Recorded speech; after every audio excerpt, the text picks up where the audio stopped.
सत्य शौच संयम तप त्याग उपाव है। आकिंचन ब्रह्मचर्य धर्म 10 सार है। चहुगति दुख ते कारी मुक्ति करतार है।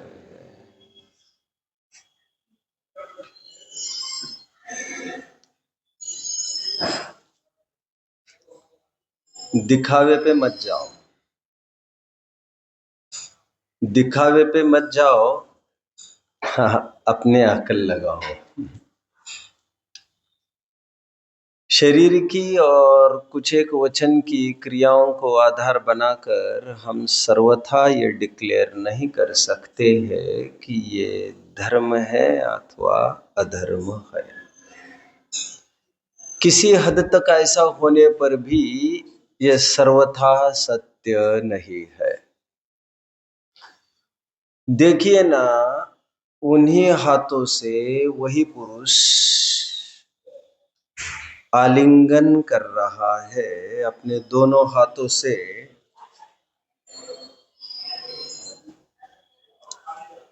अपनी लड़की को भी और अपनी पत्नी को भी। बराबर आलिंगन करता होने से भी कदाचित लड़की को थोड़ा जोर का भी आलिंगन दे दे, उतने मात्र से कुछ भी कहा नहीं जा सकता। मनसैव कृतं पापम न शरीर कृतं कृतं येनैव लिंगिता कांता तेनैव लिंगिता सुता। हम ये कैसे डिक्लेयर कर दे कि ये क्रोध ही है? कितने ही वचन ऐसे ऐसे होते हैं जो ऐसा लगता है भैया ये कैसे बोलते हैं। सम्यक ज्ञान चंद्रिका की पीठिका में पंडित जी कहते रे पापी। अमृत चंद्र स्वामी जी आत्मख्याति लिखते समय कहते रे नपुंसक, रे आत्मपंसन, रे दुर्मति, रे दुर्बुद्धि। कभी कहते हैं ऐसा नहीं होगा तो हिंडदि घोरम पारम, चतुर्गति में रुलोगे। कभी यहां तक कहते पाए जाते ऐसा ऐसा करोगे तो जाओगे निगोद में, तत्तो जाई निगोदम सूत्र पाहो। कभी कभी तो यहां तक बोल देते हैं कि यदि तुम ऐसा सब करोगे ना ते होंती लल मुआ बोही पुण दुल्लाहाती सिम। ऐसे लोग तो लूले होंगे, लंगड़े होंगे, गूंगे होंगे। यह सब कुंद कुंद आचार्य देव की वाणी है। हम यह सर्वथा कैसे डिक्लेयर कर दे कि यह सब बात ठीक नहीं है। आशय मैटर्स। टोडरमल जी 8वें अधिकार में कहते हैं वक्ता आपको क्रोध करता हुआ दिखता होगा, बट मोर ओवर ऐसा नहीं। वक्ता का क्रोध भी क्षमा का भांडार है। करुणा से ओतप्रोत जीव ही इतनी तड़पन से ऐसी बात कह सकते हैं। इसलिए हम जल्दबाजी न करें डिक्लेरेशन में कि ये क्रोध ही है। उत्तम क्षमा। कभी कभी बेसब्री से हम ये क्लेम कर देते हैं कि ये कैसे घमंड करते हैं, ये कैसी मान कषाय करते हैं।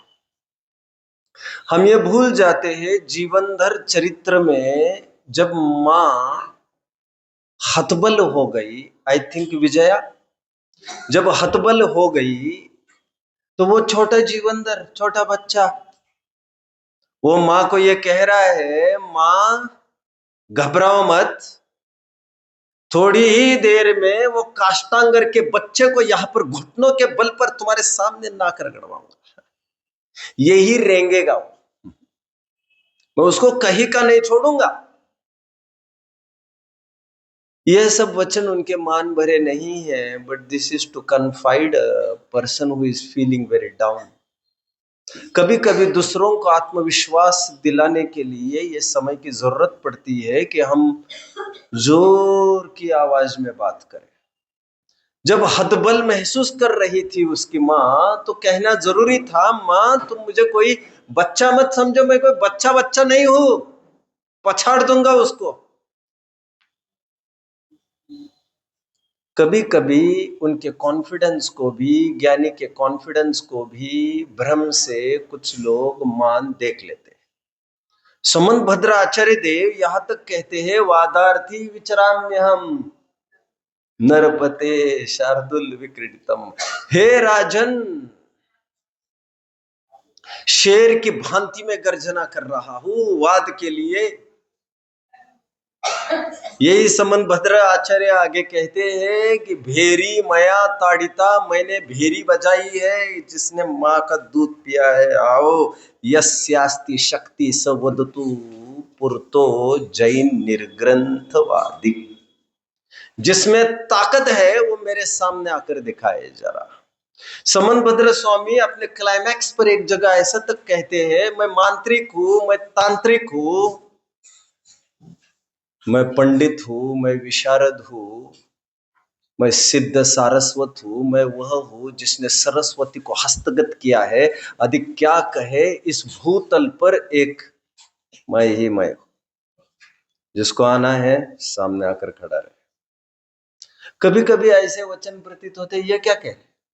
अकलन स्वामी तो एक जगह धुन में अपनी बोले ये जा रहे हैं, नाहंकार वशीकृतेन मनसा न द्वेषिना केवलम नैरात्म्यं प्रतिपद्य नश्यति जन कारुण्य बुद्ध्या मया राज्ञ श्रीहिमशीतलस्य सदसी। राजा के सामने खड़े रहकर वे भी एक दहाड़ भरते हुए ये कह रहे हैं, कोई ये ना समझे कि मुझे किसी से द्वेष हुआ है तो किसी से राग हुआ है, बट सही कहता हूं, ये कोई तारा फारा मेरे मुंह लगेगी तो मैं अब भी कह रहा हूं, इन तारा के घट को मैं शतधार टुकड़े किए बिना रहूंगा नहीं। मैं सिंगल किक के जिना पादेन विस्फालित। आइए जगत जनो आओ और देखो मैंने किस प्रकार इस बौद्धों के घड़े को अपने पैरों की ठोकर से हजारों टुकड़े और ठिकरे कर दिए। Confidence, confidence. हम कैसे बाहर से क्लेम करें कि ये कषाय करते हैं? उत्तम मार्दव। कभी कभी समय की ये जरूरत पड़ जाती है कि हम अपना काम निकाले, अपनी जान बचाए। सेठ सुदर्शन पर जब बलात्कार करने की कोशिश की गई, हो इट साउंड्स वेरी एबनॉर्मल। जब सेठ सुदर्शन पर बलात्कार करने की कोशिश की गई रानी के द्वारा, तो सेठ सुदर्शन ने इतना ही कहा, आप जानते नहीं मैं तो नपुंसक हूं, मैं तो अब जिसको लोक में कहते हैं छक्का वक्का जो भी कहते होंगे, मैं तो मेरे में पुरुषत्व का कोई गुणधर्म ही नहीं है, मेरे से कोई काम बनेगा ही नहीं आपका, sorry you have dialled a wrong number. ये उनके वचन मायाचारी लिए हुए नहीं है, धर्म की रक्षा के लिए। कुछ भी, कुछ भी।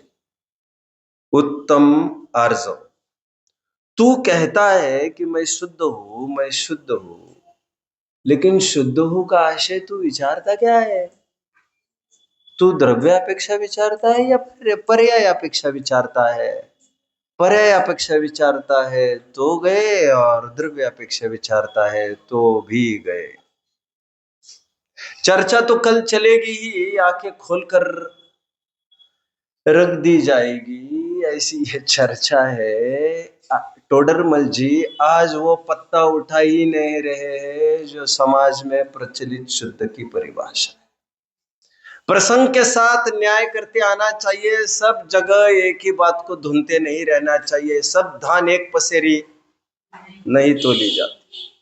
टोडरमल जी का विशिष्ट प्रकरण यह कहता है, तू किस अपेक्षा शुद्ध मानते जरा बताना, पर्याय अपेक्षा या द्रव्य अपेक्षा? पर्याय अपेक्षा मानते हो सो तो तुम है नहीं, और द्रव्य अपेक्षा भी मानते हो सो भी तुम हो नहीं, क्योंकि पर्याय अपेक्षा से तो तेरी पर्याय तो साफ साफ रागी द्वेषी सांसारी, और द्रव्य अपेक्षा मानते हो तो क्या तुम जानते हो द्रव्य शुद्ध अशुद्ध पर्यायों का पिंड है। उत्तम शौच। छोखंडना अधिराज जे चंडे करीने निपजा ब्रह्मांड मा बलवान थईने भूप भारे उपजा। ये चतुर चक्री चालिया होता न होता होइने जग जानिए मन मानिए नहीं काल रूकी कोइने। उत्तम शौच। कभी कभी ये कहना भारी मुश्किल हो जाता है कि इनके वचन कैसे हैं। एक मिथ्या दृष्टि ये कह सकता है कि परमाणु भी मेरा नहीं है। हमें को खलु शुद्धो दंसन नान मईयो सदा रुई नवी अथमज्झ किंचवी। एक परमाणु भी मेरा नहीं है। ऐसा अज्ञानी बोले तो भी वो झूठ ही है। और ज्ञानी ये कहे कि ये मैं owner of 6 continents, I mister Bharat son of Adinath, I hereby pledge, I take the ownership of जितने 84,000 करोड़ जितने भी घोड़ों का मैं मालिक, मैं इतने हाथियों का मैं मालिक। ऐसी जब प्रशस्ति लिखने जाता है वृषभाचल पर्वत पर तो यह सब लिखता है, अपने प्रॉपर्टी को लिखता है कांकिनी रत्न से। उससे कोई वो मिथ्या ज्ञानी अथवा असत्य वचन नहीं हो जाते, क्योंकि सम्यक ज्ञानी को व्यवहारने का ज्ञान है। जानने में, कहने में, लिखने में, लिखाने में, घोषणा करने में तो असत्यता होती नहीं। उत्तम सत्य। एक याद को साझा कर देता हूं आपके साथ। मेरे सुंदर और स्वर्णिम अनुभवों में एक अनुभव है, मैं सालों तक कुएं का स्वयं पानी खींचता रहा।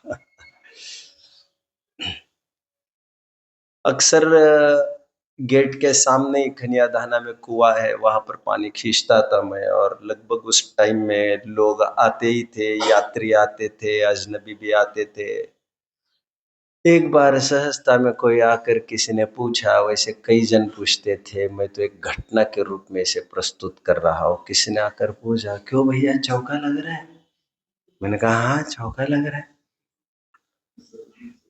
तो उसने पूछा कि कब से लग रहा है? मैंने कहा 24 घंटे, और 24 घंटे मतलब 12 महीने ये चौका, 31 दिन महीने के ये चौका लगता है।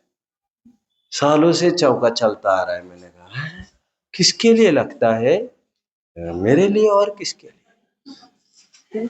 आपके लिए। बेटे चौके अपने लिए ही लगते हैं, महाराजों के लिए चौके नहीं लगते। जो हमारे लिए बनता है उसी में से महाराज लेते हैं। ले क्या, भोजन कर, निज भोजन कर, फिर क्या है, मुनि को भोजन दे, फिर निज कर ही आ। क्या आप इस बात को जानते हैं? एक बार एक विद्वान ये कहने लग गए, आहार दान तो पंचम गुण स्थान वर्ती देता है, अतिथि संविभाग व्रत यह लिखा है। मैंने कहा माय डियर ब्रदर, अक्खी जनवानी में हजारों ग्रंथ में केवल एक आधार है जो आपको ये मिलेगा कि पंचम गुणस्थान वर्ती ने आहार दिया है। इसके अलावा एक भी आधार नहीं है जिनवानी में पंचम गुणस्थान वर्ती ने आहार दिया वाला। अब अतिथि सम विभाग व्रत किसके होता है ये फिर कभी फुर्सत में बता देंगे। अभी तो इतना ही समझे, अधिकांश वर्णन ग्रंथों में आए हैं वो मिथ्यात्व के ही आहार देने के आए, और बचे कुचे चौथे गुण स्थानवर्ती श्रावकों के आए। क्या आप जानते हैं इस बात को? इकलौता जो कथन है वो भी कृष्ण के पूर्व भव का आया है। क्या आप जानते हैं इस बात को कि कुलकर कौन होते हैं? कुलकर के लिए अनिवार्य शर्त बताई गई है, पूर्व भव में ये मिथ्यात्व अवस्था में मनुष्य आयु को बांधते हैं। मनुष्य आयु बांधने के उपरांत ये मुनिराज को आहार देते हैं। मुनिराज को आहार देने के उपरांत इन्हें किसी कारण सम्यक तो हो जाता है। सम्यक तो होने के उपरांत आहार दान के फल स्वरूप, और चूंकि मनुष्य आयु बांधी ही थी, तो ये मनुष्य गति के भोग भूमिज होते, या तो जाति स्मरण के साथ या तो सम्यक्त्व के साथ। और सम्यक्त्व तो रहता ही है इनका, या तो अवधि ज्ञान के साथ। ये होते हैं 14 के 14 कुलकर, जो मिथ्यात्व अवस्था में दान दिए हुए होते हैं। और मिथ्यात्व अवस्था समझते हो? तुम्हें याद है वज्रजंग और श्रीमती दोनों सदल बल निकल रहे थे, वे मिथ्यात्व अवस्था में थे। और जंगल से निकलते ही मुनिराज दिखे थे तो उनको आहार दिया था। तो ये प्रश्न फिर से खड़ा मत करना, जंगल में कौन सा छन्ना होगा, कौन सा पानी होगा, तुम नहीं जानते हो तो अपना दिमाग मत चलाओ। टोडरमल जी ने कहा है इनकी प्रवृत्ति कैसी होती होगी यह हम बाद में बताएंगे। Don't come to a conclusion so सून।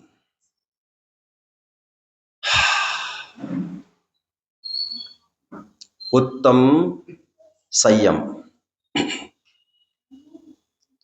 टोडरमल जी एक जगह लिखते हैं कि कुछ लोग धर्म के नाम पर फिजूल आपघात करते हैं। कुछ लोग टेंशन में, फ्रस्ट्रेशन में, इस भव का कुछ भय सताकर अथवा आगे के भय का कुछ इष्ट की प्राप्ति होती जानकर अथवा कुछ पूज्यता होगी ऐसा जानकर अपघात करते हैं। 190 पेज है इनका, बहुत सुंदर पेज है।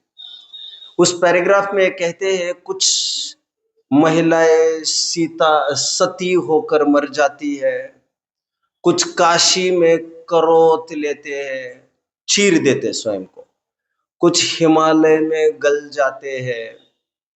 लेकिन ये सब अपघात है, पंडित जी कह रहे।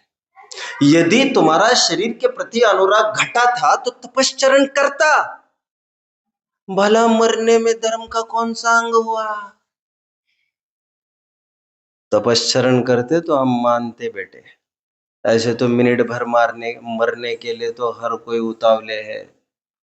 दम मरने में नहीं है, दम इन प्रतिकूलताओं के बीच में जिंदा रहने से है। और तुम्हें अनुराग घटा ही है तो तपश्चरण कर, तपश्चरण।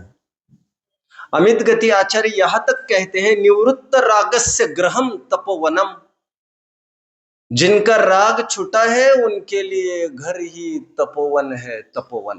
पंचेंद्रिय निग्रह तपः, जिन्होंने ग्रहे पी पंचेंद्रिय निग्रह तपः, घर में रहकर भी जो पंचेंद्रिय का निग्रह करना जानता है वो तपश्चरण की समस्त परिभाषाएं जानता है। उत्तम तप। धर्मात्माओं, आज उत्तम त्याग की चर्चा प्रसंग प्राप्त है। राजवार्तिक की टीका लिखी जा रही थी अकलंग स्वामी के द्वारा। सूत्र पहला ही था सम्यक दर्शन ज्ञान चारित्राणि मोक्ष मार्ग। किसी ने पढ़ी है कभी टीका? थोड़ी बहुत।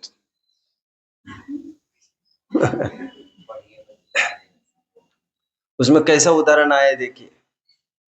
एक कोतवाल है, और नाइट की ड्यूटी कर रहा है, सिक्योरिटी गार्ड है और रात में गश्त दे रहा है एक जगह। विकार भाव ऐसा है, अब्रह्म भाव ऐसा है, किसी को किसको नहीं सता सकता। उसको विकार भाव जागृत हो गया। अमावस्या की रात है, रात के 12-1-2 बजे होंगे। वेश्याओं का ये मार्केट आवर्स है, ऑफिस टाइम है, और उसी समय में एक वेश्या वहीं से गुजर रही थी। कितना अंधकार होगा, कितना अंधकार होगा ये मैं नहीं कह सकता। अब तो ये समझ लीजिए अमावस्या की रात थी और भयंकर अंधकार था। किसी बहाने ट्रेस लग गया कि ये लेडी है, इतना तो ट्रेस लग गया। और इस समय में कोई घूम रहा है तो वो और किस इरादे से घूम रहा होगा। नजदीक आ रहा है वो तो किस इरादे से नजदीक आ रहा होगा। दोनों के मनोरथ सिद्ध हो गए और दोनों एक दूसरों के साथ भोग करने के लिए उद्यत हो गए। ऐसा प्रसंग अकलंग स्वामी लिखते जा रहे। आगे क्या लिखेंगे क्या मालूम। आगे ये लिख रहे हैं, एक झटके में वहां पर एक चमत्कार हुआ। चमत्कार इज लाइटनिंग, लाइटनिंग। ऐसी बिजली चमकी, उसी बिजली में इसने उसका चेहरा देखा, उसने इसका चेहरा देखा, ये तो मेरी माँ है, और उसने देखा ये तो मेरा लड़का है। अकलंग स्वामी पूछते हैं, पहले ही सूत्र में पूछते हैं, व्हाट नेक्स्ट, अब क्या होगा। प्रश्न पूछते अब क्या होगा और कितनी देर लगेगी, ऐसा प्रश्न पूछा। हर 1 सेकंड लगेगा कि उनको रफा दफा होने में यह आवाज। सिद्ध क्या करना चाहते हैं, सिद्ध करना यह चाह रहे हैं, एक बार ज्ञान हुआ तो त्याग होता ही है। मैं हमेशा एक बात कहता रहा हूं, जचेगी तो जचेगी, तो आज नहीं तो मैं जाने के बाद जचेगी, कभी ना कभी जचेगी। तो यदि आपको काम करना है ना तो किसी भी ग्रंथ से आपका काम हो सकता है। दृष्टि पैनी चाहिए। तत्व सूत्र में भी हाँ भाई हाँ, कैसा कैसा अध्यात्म है, पढ़ो पढ़ो, कुछ तो पढ़ो, लेकिन कहीं से तो पढ़ो। समय सार तो सर्वत्र इस बात को कह ही रहा है। स्पेशली समय सार की 34वीं गाथा बहुत प्रसिद्ध है, नाणम पच्चक खानम वाली, परेत्ती नादुनम वाली। ये पर है ऐसा जानते ही प्रत्याख्यान हो जाता है। उसकी टीका बहुत विचारणीय है। जयचंद जी छाबड़ा तो अपने क्लाइमैक्स पर है। भावार्थ में तो वे लिखते हैं, जो जानेगा वही तो बाद में त्याग करेगा।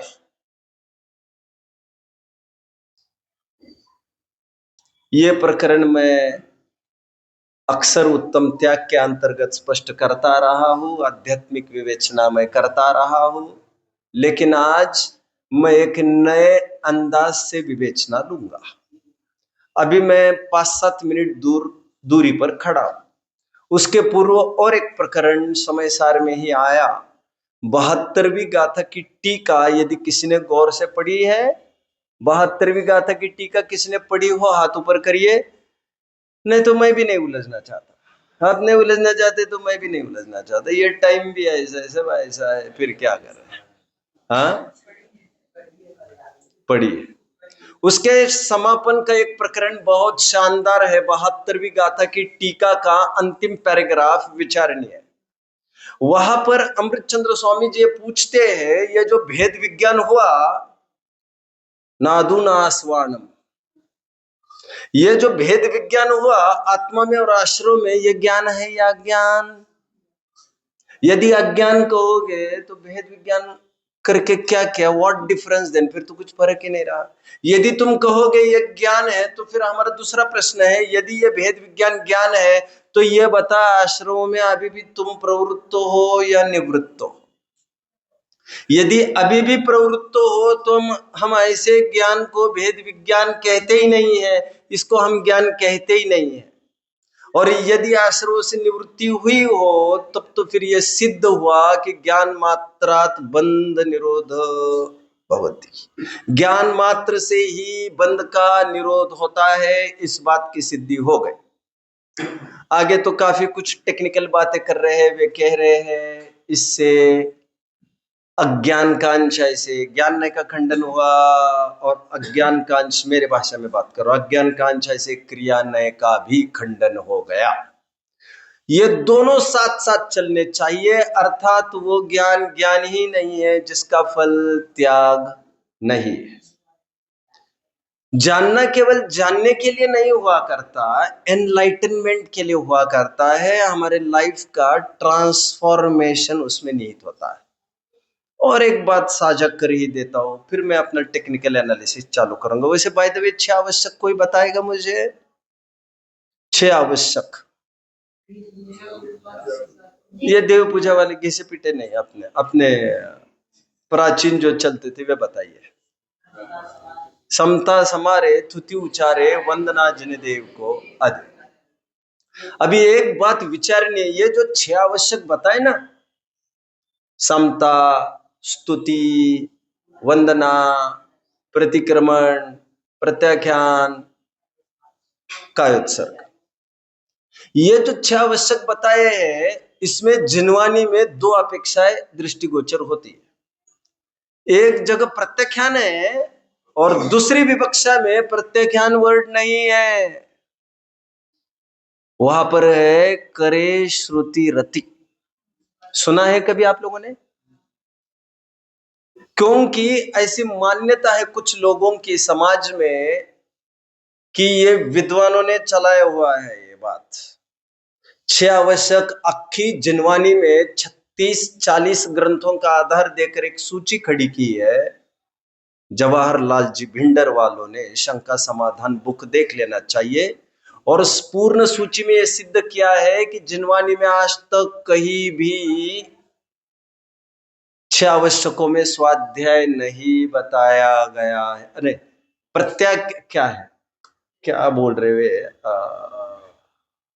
स्वाध्याय नहीं बताया गया है। जितने भी मूल ग्रंथ है वे सब प्रत्याख्यान की बात करते, प्रत्याख्यान की। और स्वाध्याय कहने की परंपरा ये 6 आवश्यकों में यह लेटेस्ट है। बनारसी दास जी और दौलत राम जी, इन दोनों ने ही इस बात को लिखा है, ऐसे भी कहते हैं। अब मैं आपको उसका साइंस भर बता दूंगा कि ऐसा क्यों है। ऐसा इसीलिए है क्योंकि प्रत्याख्यान और स्वाध्याय ये पर्यायवाची है, क्योंकि जो ज्ञान करेगा वही तो त्याग करेगा। तो कहीं त्याग लिखा जाता है, कहीं स्वाध्याय लिखा जाता है, दोनों एक ही बात है। मैं थोड़ी टेक्निकल एनालिसिस की ओर बढ़ रहा हूं। एकदम बेसिक क्वेश्चन, बिल्कुल गहराई का मैं कुछ क्लिष्ट बात नहीं करूंगा। गहराई के साइंस में तो मैं वैसे ही ले जा रहा हूं। मुझे आप ये बताइए कि त्याग कौन सी वस्तुओं का किया जाता है? क्यों जी, त्याग कौन सी वस्तुओं का किया जाता है? कुछ बोलिए। जिन वस्तुओं का ग्रहण हुआ है उन्हीं का तो त्याग होता है, हाँ या ना? Science science science, right right. अभी मैं आपको आज मजे की एक बात बता देता हूं, हालांकि मैंने इस पर घंटों विवेचनाएं की है। आप लोग कितने जानकार हो इस फील्ड में, I am not very sure. क्या आप जानते हो, जो हम ये कहते हैं कि ये सामग्री मुझे पुण्य के उदय से मिली है, ये सामग्री मुझे पाप के उदय से मिली है, ऐसा जो व्यवहार वचन चलते हैं, ये बिल्कुल ही ढीले वचन है। क्योंकि पुण्य की अमुक सामग्री हो और पाप की अमुक सामग्री हो, ऐसा हुआ नहीं करता। जो लड़का पुण्य के उदय में हमें अनुकूल प्रतीत हो रहा है, उदय बदलने के बाद विषय बदलने की जरूरत नहीं है, वही लड़का आंखें दिखाने लग जाएगा आपको, तो आपको लगेगा ये पाप के उदय में ये जन्म को आया है हमारा। कोई सील नहीं लगी है कि ये पुण्य के साधन है और ये पाप उदय के साधन है। फुलचंद जी सिद्धांत शास्त्री का एक बहुत फेमस लाइन है, जैन तत्व मीमांसा की, निमित्त नाम की जगत में कोई भी वस्तु नहीं है। निमित्त नाम की जगत में कोई भी वस्तु नहीं है। तो देवशास्त्र गुरु तो है ना सम्यक दर्शन में निमित्त। अरे चोरों को, उच्चकों को, कुशीलों को वे विकार में भी उत्पन्न निमित्त हो जाते हैं। घबराओ मत, घबराओ मत, शांति से सुनिए जो मैं कह रहा हूं, शांति से सुनिए, बौखलाओ तो बिल्कुल मत। फुलचंद जी सिद्धांत शास्त्री भी गुना में एक स्पीच में एक चीज बोल रहे थे जो मैं यहां से बोल रहा हूं। वे कह रहे थे कि जो हम देवशास्त्र गुरु को निमित्त कहते हैं सम्यक दर्शन का, really it's not like that. अरे चोर वहीं पर यह सोच रहा है ये मूर्ति तो इतनी महंगी होगी, तो वो तो भगवान की मूर्ति उसको चोरी के भाव में निमित्त हो रही है, हा या ना? गोलाकोट पचरा में कितने जगह लिंग के छेदन किए हैं, उनको कहीं ना कहीं कुछ विकार भाव की ही तरफ से कुछ बात सताई होगी ना।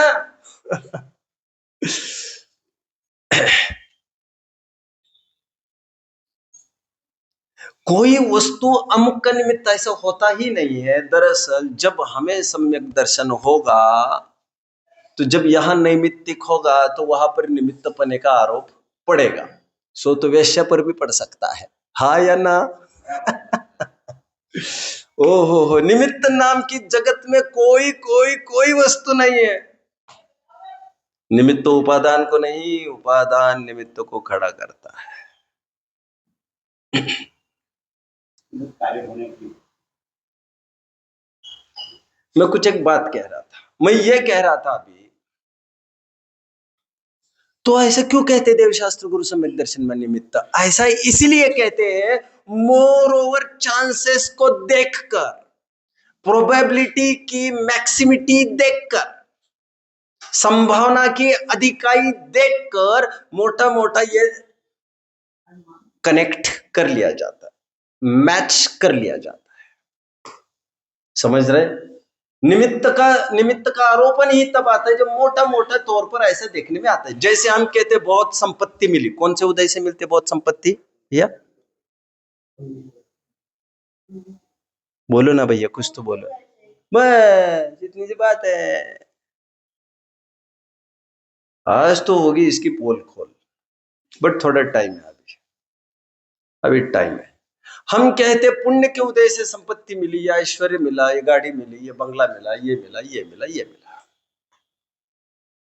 लेकिन हमारे जैन दर्शन, जैन कंसेप्ट से कहते हैं पुण्योदय से अमुक सामग्री, पापोदय से अमुक सामग्री, ऐसा होता ही नहीं है, होता ही नहीं है कह रहे। बेसिकली जो समझदार होंगे वे इस बात को समझिए कि वेदनीय प्रकृति ही जीव विपाकी है, पुद्गल विपाकी है ही नहीं वो प्रकृति। मतलब क्या कहना चाह रहे, क्या कहना चाह रहे? मैं ये कहना चाह रहा हूं, मोटे मोटे तौर पर ये देखने में आता है जिसके घर बहुत आलीशान महल है, गाड़ी ताता लगा है नौकरों का, मोटे मोटे तौर पर ये देखने में आता है कि आदमी सुखी रहता है। इसलिए मोटे मोटे तौर पर ये बोला जाता है कि ये पुण्य उदय की सामग्री है, पुण्य के उदय में ये सब मिला है। बट मोटे मोटे तौर पर उसी समय में यही प्रॉपर्टी को देख देख कर कोई परेशान हो रहा होगा कि इस प्रॉपर्टी के पीछे गुंडे लगे हमारे पीछे, तो उसे यह प्रॉपर्टी पाप के उदय से मिली है यह कहना पड़ेगा। कितने जन समझ रहे हैं बात? तो पुण्य उदय से मिली या पाप उदय से? बाबा ये प्रॉपर्टी, मैं आ रहा हूं उस तरफ, प्रॉपर्टी पुण्य अथवा पाप के उदय से नहीं मिली है, बल्कि वो प्रॉपर्टी तो योग्यता से ही मिली है। अभी इस बात को भी मैं उखाड़ने वाला हूं थोड़ी देर के बाद। ये प्रॉपर्टी तो योग्यता से ही मिली है। जब जब भी तुम्हें पुण्य का उदय रहता है, तुम्हें इसको देखकर सुख का फीलिंग होता है, जब जब भी तुम्हें पाप का उदय होता है तब तुम्हें इसको देखकर दुख का फीलिंग होता है। अथवा मैं यूं कहूं, जब जब भी तुम्हें इसको देखकर सुख का फीलिंग होता है तब तुम्हारा पुण्योदय समझना चाहिए, जब तुम्हें इसको देखकर दुख का फीलिंग होता है तब तुम्हारा पाप का उदय समझना चाहिए। It's all these things depend on how you think, how you take it. यह तुम्हारे हाथ में है कि इसको पुण्य का उदय समझना कि पाप का उदय। आपका एटीट्यूड यह तय करेगा। कोई झोपड़े में लेटे लेटे आराम से सो रहा है, दरवाजा वरवाजा सब खोल के। मैंने कविता पढ़ी थी, मराठी की पढ़ी थी, आप लोग कुछ समझेंगे नहीं उसको तो मैं कहकर कुछ बात नहीं बनेगी। आई थिंक उसकी गाडगे, कौन, हु इज दैट पर्सन, बहुत सारे भजन है उनके मराठी के, हमें स्कूल में पढ़ा, या झोपड़ी तमाजा कुछ नहीं समझेगा। झोपड़ी मतलब कुटिया, कुटिया। वो ये कह रहे हैं मेरे कुटिया में आओ, और मेरे कुटिया में कोई चौकीदार नहीं है, कोई रोकने वाला नहीं है, जब आओ जाओ, जब भी जिसको आना है आओ जाओ, और इतना सुख है, इतना सुख है। वो सुख के गीत गा रहा है। साथ में मैं और एक कहानी सुना देना चाहता हूँ आपको, जो मैंने स्कूल में ही पढ़ी थी। एक बहुत रईस आदमी था, और पूरे गांव वालों का आकर्षण था कि ये रईस आदमी आखिर करता क्या है। सबको कभी मिलता नहीं था, किसी को सालों बीत गए थे, किसी को पता नहीं था ये करता क्या है। उसकी गगनचुंबी अट्टालिकाएं थी, गेट्स थे, बहुत इतने बड़े बड़े गेट्स थे, और ठीक सुबह 9 बजे रिमोट कंट्रोल से सब खुल जाते थे, एक के पीछे ऐसा ताफा निकलता था 20-25 गाड़ियों का, और ठेठ शाम को आ जाते थे। उस समय में लोग, पब्लिक लाइन लगाकर खड़ी रहती थी और ताम झाम को देखकर बहुत रीझ जाती थी। एक दिन सुबह की बात है, जब ठो आवाज आई तो उनको पता चला आज इस आदमी ने सुसाइड कर लिया है। तो उस दिन उनको पता चला, ये दुखी था। ऐसी भी एक कहानी मैंने पढ़ी मतलब स्कूल में पढ़ाई गई है मुझे। मैंने दोनों प्रकार के आपको फैक्ट्स बताए। इसका मतलब महल में रहकर भी कोई दुखी रह सकता है, और झोपड़े में रहकर भी कोई सुखी रह सकता है। तो महल मिला वो पुण्य के उदय से, ऐसा नहीं। झोपड़ी मिली है पाप के उदय से, ऐसा नहीं, क्योंकि ये तो फिर भी झोपड़ी वाला है। मुनिराज के बारे में आप क्या कहना चाहेंगे? उनके पास तो झोपड़ी भी नहीं है, कपड़ा भी नहीं है, तो आप क्या पाप का उदय कहेंगे? एक दिन में ये पढ़ रहा था विवाह की परिभाषा, हमारी अकलंग स्वामी ने लिखी है, विवाह की परिभाषा राजवार्तिक में। तो वहां पर यह लिखा था,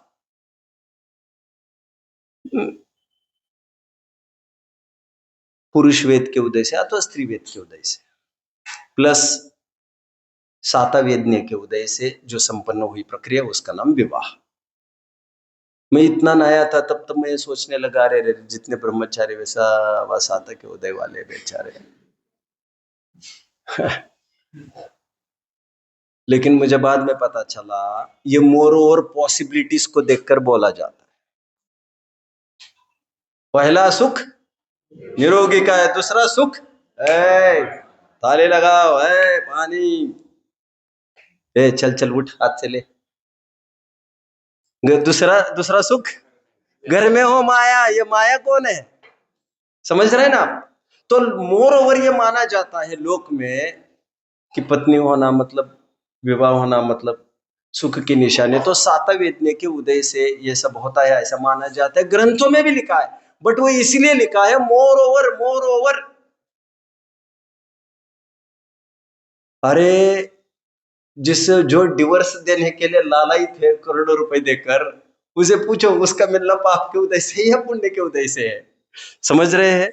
और खरेखर मैं ये कह रहा हूं, कोई सामग्री पुण्य के उदय से तो कोई सामग्री पाप के उदय से, ऐसा है ही नहीं। सब आपका थिंकिंग तय करेगा। मैं आगे बहुत बड़े रहस्य की ओर बढ़ रहा हूं, धीरे धीरे बढ़ रहा हूं। अच्छा, आप मुझे बताइए, BMW मिली है। पवन जी मुझे पूछते थे, पवन जी को जब इस रहस्य का पता चला, पवन जी को पारावार न रहा आनंद का इस कंसेप्ट को। अरे भैया, गोत्र कर्म, वेदनीय कर्म, ये सब जीव विपाकी प्रकृति है, जीव विपाकी। It depends on how we feel, how we take it. आप समझ रहे हैं? टोडरमल जी साफ साफ लिखते हैं, साता के उदय में जो हो वह सब सुख का कारण होता है, असाता के उदय में जो हो वह सब दुख का कारण होता है। हमने कहा यह महल पुण्य के उदय से बना, तो इसमें आपत्ति क्या है मानने में? आपत्ति ये है, तुम मर जाओगे तो तुम्हारा उदय का ठिकरा यही छोड़ जाओगे क्या फिर? मतलब आदमी चला गया और उसका उदय यही है आदमी, और उदय फटकते फटकते हम परेशान हो रहे हैं, बाबा तुम्हारा उदय ले जा। और बाप इतने उमंग से बनाता है ऐसा, और बेटे कहते हैं ये क्या बनाया? मतलब इसको पाप के उदय से कहे या पुण्य के उदय से कहे? आप समझ रहे बात को? अच्छा, महावीर को कुछ कुछ लोग गालियां भी देते होंगे, हाँ या ना? हाँ या ना? महावीर के कौन से कर्म का उदय? पाप कर्म का उदय है कि पुण्य कर्म का उदय है? तो जब महावीर के किसी कर्म का उदय नहीं है, बाहर से लोग प्रशंसा करे अथवा निंदा करे, तो हमारा कहां से होगा यशस कीर्ति नाम कर्म का उदय और अनुदय? यशस कीर्ति नाम कर्म का उदय माय डियर, जीव विपाकी प्रकृति है, जीव विपाकी। बाहर से कोई गालियां दे रहा हो और सुख का फीलिंग हो तो उसे कहते यशस कीर्ति नाम प्रकृति का उदय। ऐसा भी कभी होता है क्या? ससुराल में होता है, सुना है मैंने।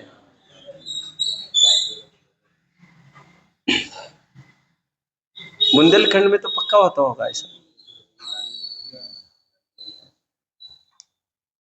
और कोई हमारी तारीफ करे और हमें हमें अच्छा लगे तो ही यशस कीर्ति कर्म का उदय, नहीं लगे तो हमारा कोई उदय नहीं माना जाएगा उसमें। हालांकि मैं अभी डेप्थ में नहीं जा रहा हूं, मैं इतना ही कह रहा हूं, भगवान के बारे में बोलते तो उससे उनका कर्म बंध सिद्ध, कर्म का उदय सिद्ध नहीं होता। ठीक उसी प्रकार हमारे बारे में बाहर उलट सुलट क्या चर्चाएं चल रही है, इससे हमारा उदय तय नहीं होता। हम उसे कैसे रिएक्ट करते, कैसे लेते हैं, उससे हमारा उदय तय करता है। हम अपना उदय अपने साथ लेके चलते हैं। किसी के हाथ में, अपने किसी के हाथ में अपनी तिजोरियों की चाबियां देने के लिए हम बेवकूफ नहीं है। तो लोग कभी कभी लोग मुझे पूछते हैं आपके साथ राजनीति चल रही है? मैंने कहा राजनीति की बातें चल रही होगी, राजनीति में मेरे साथ होती नहीं है। बातें तो कहीं भी चल ही सकती है भाई, बातें चलने में मेरा उदय का क्या बात है उसमें? एनीवे एनीवे, एक बार की बात है, पवन जी ये पूछने लगे जो BMW है फिर वो क्या, उसे क्या कहेंगे? मैंने कहा देखो BMW में आप कितनी देर बैठते हो? उन्होंने कहा दिन में 1 घंटा। लेकिन आपका ड्राइवर तो दिन भर उसी में बैठ रहा है। मैंने कहा और बेचारा और तो और परेशान है। और सच बोलना, हाउ डू यू, मैं सही बात कह रहा हूँ, अंदर की बात कह रहा हूँ, क्योंकि पवन जी के साथ मेरा बहुत नजदीक से टाइम बीता है। मेरे से एक एक सलाह मशवरा भी लेते थे। आप ये समझिए एक छोटे बच्चे की तरह ही मेरे सामने रहते थे, एक दोस्त की तरह ही रहते थे। मन की पूरी बात साझा करते थे। वे कहते थे मैं सही कहता हूँ। और पवन जी के पास खूब पैसा था, अभी भी है वो। तो वो कभी कभी यहाँ तक कहते थे मैं तो रोज घी घी से नहाऊं, बैरल से बैरल, तब भी कम नहीं पड़ेगा। लेकिन वे ये मुझे कहते थे जब भी BMW में मैं जाता हूँ तो भाई ऐसा लगता है कोई कुछ खर्च आ गई तो 2-5 लाख नहीं पड़ेगा। एक खर्च की कीमत 2-5 लाख है भैया। तो थोड़ी सी वो चुभन बनी रहती है। तो कौन से उदय से हुआ ये? मैंने कहा उनको उसी BMW में ड्राइवर भी बैठा है, आप भी बैठे हैं। यदि केवल फिजिकल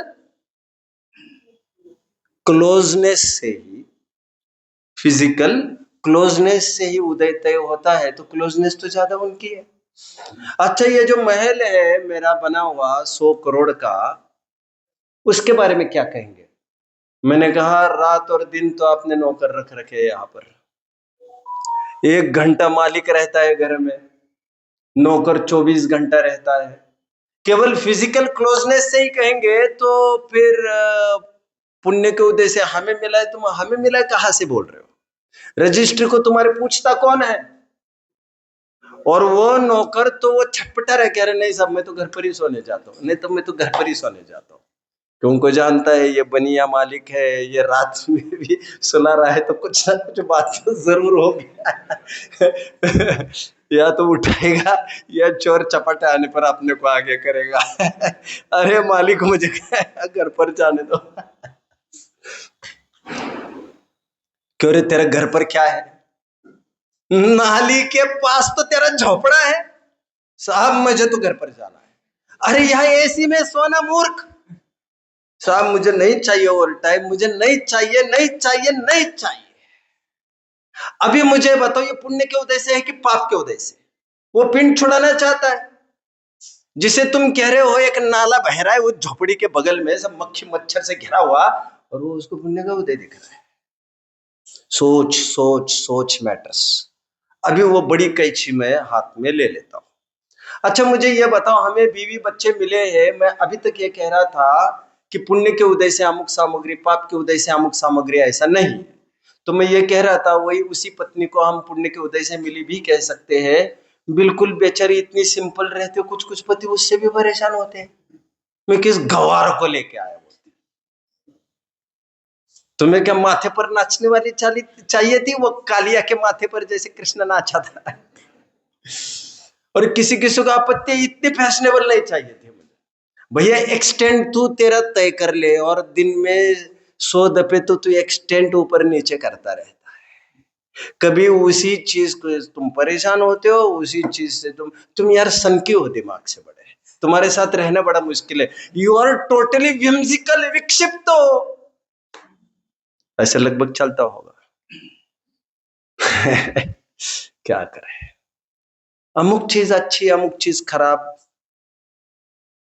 ऐसा सोचने से हमारे उदय का अनुमान होता है। कौन सा उदय चल रहा है? उदय तय नहीं करता आपको क्या करना है, आपकी सोच ये अनुमानित कराती है कि आपका उदय क्या चल रहा है, वस्तु तो कदापि नहीं। अभी ऊपर का पत्ता जो मैं उठाने जा रहा था, मैं उठा लेता हूं। खैर ये सामग्री पुण्य के उदय से नहीं मिली कहेंगे हम। अरे लाला तेरे को मिली कहाँ है? ये तो बाद में देख लेंगे, पाप के उदय से कि पुण्य के उदय से। तू लेकिन ये क्या बोल गया है? हमको मिली है बोल रहे तू। तो मिली नहीं है हमें। बहुत कड़वा सच कह रहा हूं मैं। कोई भी सामग्री, ऐसा कोई भी कर्म नहीं है 148 प्रकृतियों में जिसमें हमें लड़का लड़की बीवी बच्चे मकान दुकान मिलता हो, कपड़े जूते मिलते हो। ऐसा कोई कर्म का उदय नहीं। इसका मतलब ये है, ये कुछ भी हमें मिले नहीं। कर्म का 148 कर्म प्रकृतियों में यदि हमें बाह्य वस्तु कुछ मिली है तो वह है केवल और केवल शरीर। शरीर 148 प्रकृतियों में, नाम कर्म की 93 प्रकृतियों के अंतर्गत 5 शरीर, 5 बंधन, 5 संघात, संगनन, संस्थान, ये तो सब कहा है। मतलब पुण्य कर्म के उदय से हमें ये देह मिला है, आप ये जरूर कह सकते हो, जरूर कह सकते हो। और 5 शरीर पुण्य प्रकृतियां बताइए, ये पुद्गल विपाकी प्रकृतियां है नाम कर्म की। बट साता असाता वेद ने ये टोटली जीव विपाकी प्रकृति और बीवी बच्चे हमें मिले नहीं। तो बड़ी अजीब बात लगती है, हमें मिले नहीं है।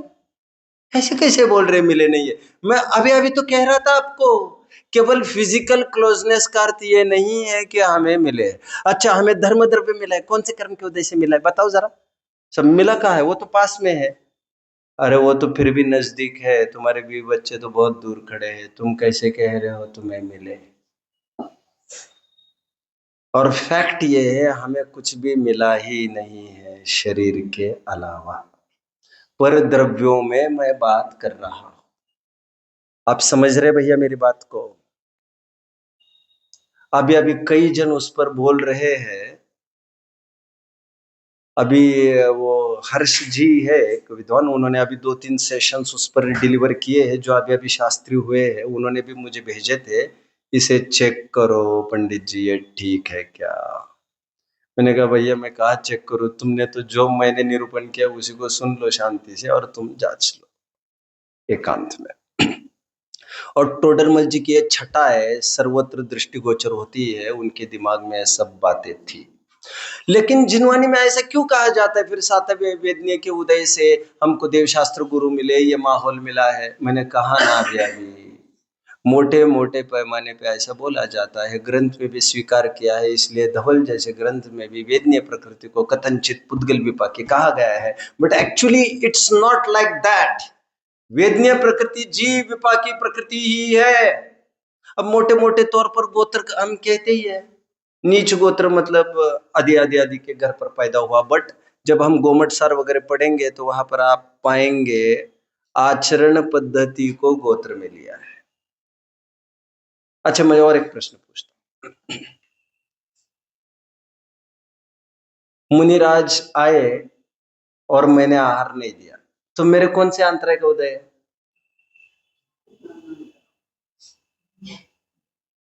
चलो आप बताओ। हाँ, ना ना, अरे दान अंतराय का उदय तब माना जाएगा जब मुझे देने की इच्छा थी।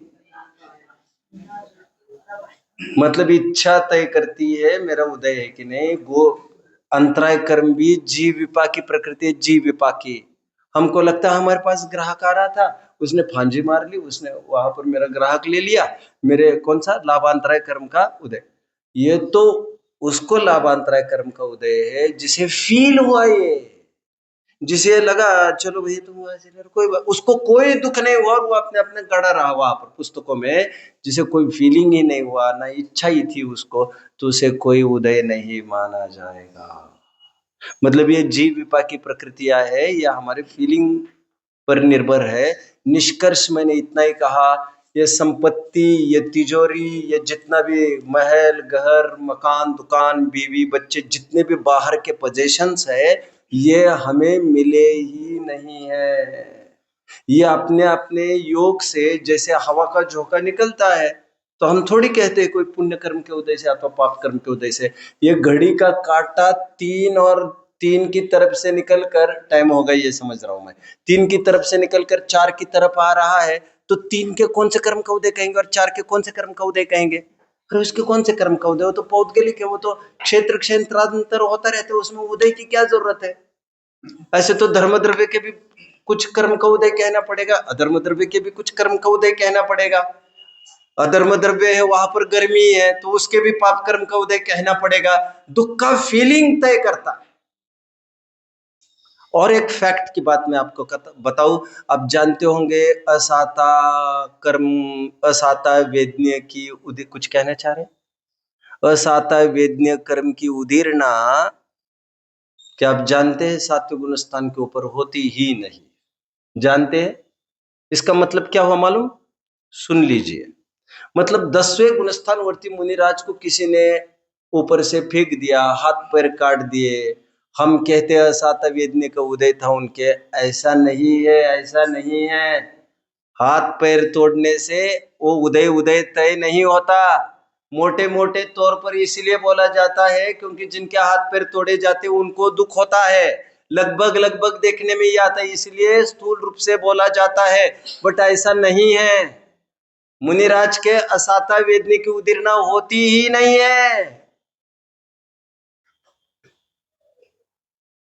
तो इसलिए उनके हाथ पैर टूट गए, असाता का भारी उदय आया। अरे नहीं भाई, हाथ पैर टूटने से कोई मतलब नहीं होता, सुख दुख के फीलिंग से तय होता है ये। और प्लस इंपॉर्टेंट बात मैंने कह दी, मैंने प्रारंभ यहां से किया था, त्याग उस चीज का किया जाता है जिसका ग्रहण होता है। और सच पूछो तो आज तक मैं आध्यात्मिक विवेचना फिलहाल नहीं कर रहा हूं, बिल्कुल। आध्यात्मिक विवेचना मैंने खूब की है मेरे जीवन में। मैं नया एनालिसिस कर रहा हूं थोड़ा। मैं ये कह रहा हूं, ग्रहण करने के नाम पर केवल हमने क्या ग्रहण किया है? शरीर। शरीर और जो भी संगनन है, रूप आदि आदि है। अभी गोरा रंग मिला है, कौन से कर्म के उद्देश्य, पुण्य या पाप? ओए, तुम भूल गए क्या? तीर्थंकर भी काले होते हैं। मतलब तुम तीर्थंकर प्रकृति को भी पाप प्रकृति कहोगे क्या? अरे तुम कहाँ हो? और सुनो, ये स्पर्श रस गंध वर्ण के 20 भेद है, ये पुण्य प्रकृति में भी है और पाप प्रकृति में भी है। तुम कहा हो? उत्तर भेद इनको 148 कहे, विस्तार से भूल गए क्या? तो मतलब अमुक कलर पुण्य का उदय पाप नहीं भाई, ऐसा नहीं है, ऐसा नहीं है। कुछ लोग गोरे कलर से परेशान है, कुछ लोग काले कलर से परेशान है। परेशान लोग तो परेशान ही है। एक बहुत अच्छी कहावत मैंने 10वीं में अखबार में पढ़ी थी। वो ये थी, when it is hot he wants cold, when it is cold he wants hot. Always people are always full, always wanting what is not. कुछ समझ रहे हैं? जिनका सातक उदय हो, उनको, जिनको दुखी ही रहना है, उनको तो सामग्री से कोई मतलब नहीं है। तो ये बात आज फलित हुई कि बाहर की वस्तु कुछ ग्रहण ही नहीं की हमने, तो त्याग करने का वैसे ही सवाल खड़ा नहीं होता।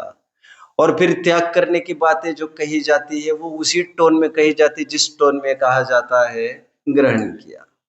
क्योंकि चोरी चपाटी आदि ये कैसे मर्यादा होगी? तो व्यवहारिकता की भी प्रासंगिकता सिद्ध हुई। समझ में आया क्या कहा? एक बात। दूसरी बात, शरीर अभी त्याग करने लायक फिर हमारे पास क्या रहा? एक शरीर रहा। शरीर मिला जरूर कर्म के उदय से, बट जैसे मैं अभी अभी पढ़ के दिखा रहा था, असमय में शरीर का घात करने का भाव, उसका त्याग करने का भाव खारपटिक मत में ऐसा बताया भी गया है। बट हमारे यहाँ यह आत्मघात है और हमारी साधना ये है, जो जैसी वस्तुएं है, जब कर्म का उदय हमने तय किया है तो हम क्यों उसकी चीरफाड़ करना चाहते हैं?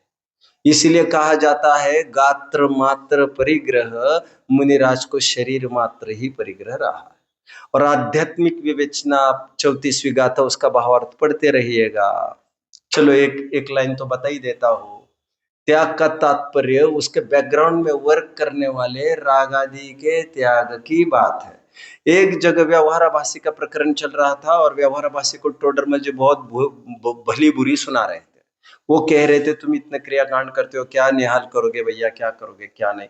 तो व्यवहाराभासी टोडरमल जी को ये कह रहा है, कितने सारे ज्ञानी हुए, उन्होंने भी त्याग किया, इन्होंने ये त्याग किया, उन्होंने ये त्याग किया, हमें क्यों ऐसा बोलते हो? टोडरमल जी कह रहे वहां पर, ज्ञानी जन पर द्रव्य का त्याग नहीं करते, पर द्रव्य संबंधी अपने ममत्व का त्याग करते हैं।